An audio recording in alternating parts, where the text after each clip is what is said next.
everybody, welcome back. I hope you had a restful half term. This is your 60 minutes active with Ms Nolan today. Ordinarily this would be your athletic season, and it's my favourite season to teach, my favourite subject to teach, because it's an area for absolutely everyone. Somebody can find something they are good in within the umbrella of athletics. There's shot put, javelin, long jump, high jump, sprinting, long distance running. There's absolutely a massive range of things you can do within athletics, and it's such an ability or such an opportunity for you guys to excel in something that, whether you're, not that interested in team sports, maybe football's not your thing, but athletics might be, and individual sport might be, and it's such a good time for us to identify talent, for you guys to identify talent that you didn't know you had. So yeah, I'm gutted we can't do this in normal circumstances. However, we're going to try the best over the next few weeks to try and deliver you some athletics lessons that are interesting, would be along with what we're doing at school, and also a bit fun for you as well.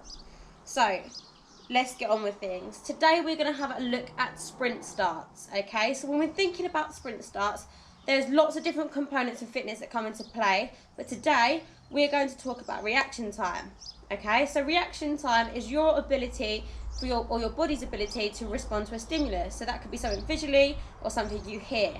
And there's lots of other things that can act as stimuluses, but we're going to narrow it down to this today.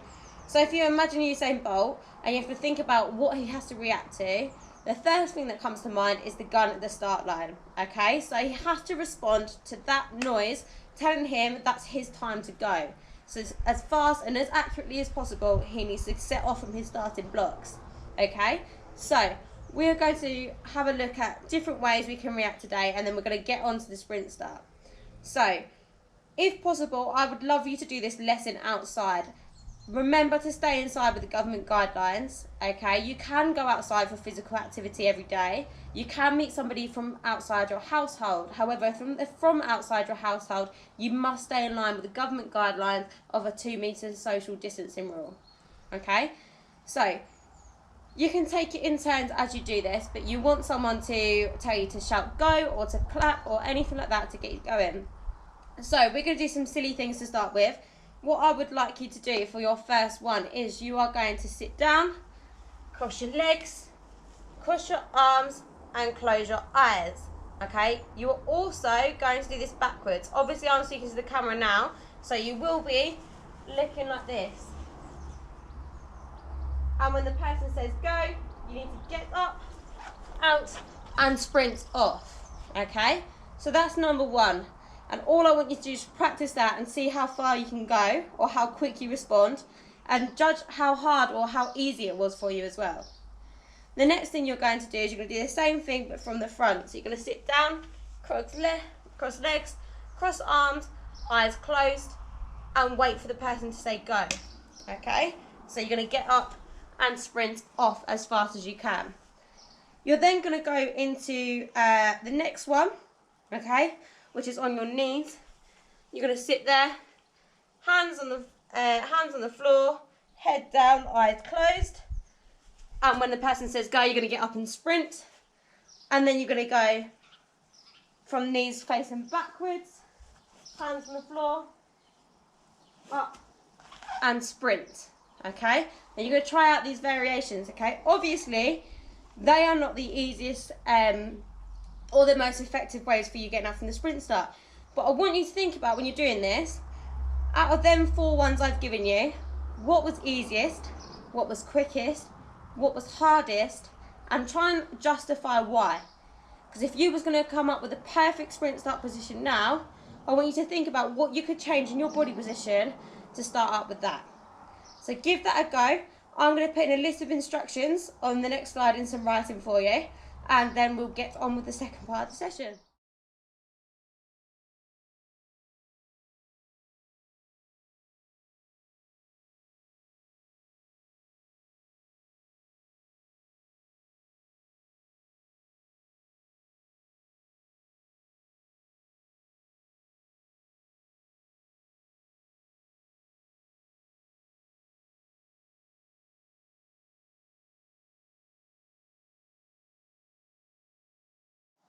Okay, welcome back. I hope you enjoyed that part, or if you've got on with it and you've physically gone out and done it so far, absolutely fantastic.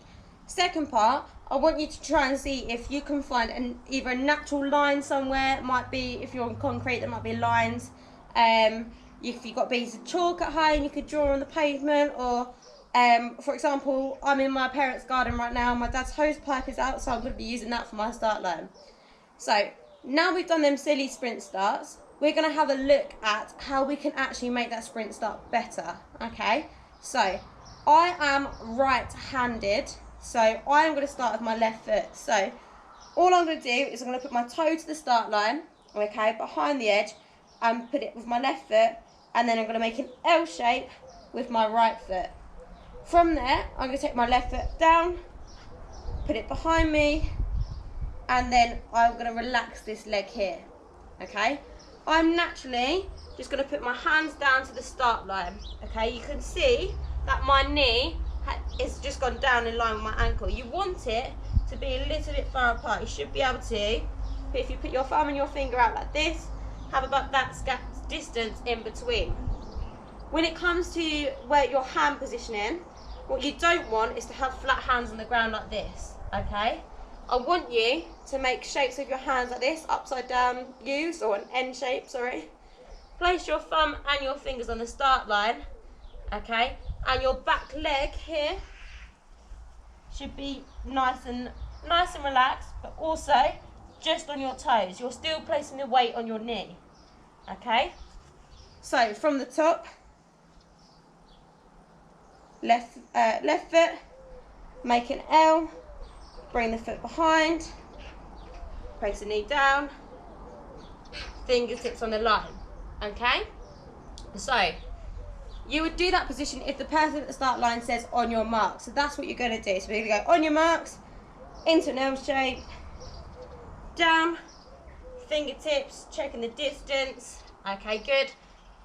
And then set, okay? Set is the place where you need to get up in a position ready to go. So if I did this from the side, okay, I've gone from on your marks to set, okay, and I've come up on my toes. My weight is leaning in the middle still. I'm trying to keep my weight in the middle. I don't want it too far forward because I'm going to topple forward. And I also need to make sure I've got enough weight to transfer to the front of me from my back leg when I'm pushing off them blocks. Okay? So we've gone from our start position to set, trying to keep a balanced weight, and go. Okay?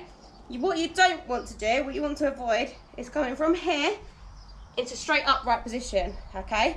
One, I've ended up with my same arm and my same leg. You want to have opposite arm and opposite leg so you don't stagger, but you've got to be off balance. But also, you're not going to be very aerodynamic, okay? So if I come up straight like this from my sprint start, obviously I'm going to stagger because my arm's not in a natural position.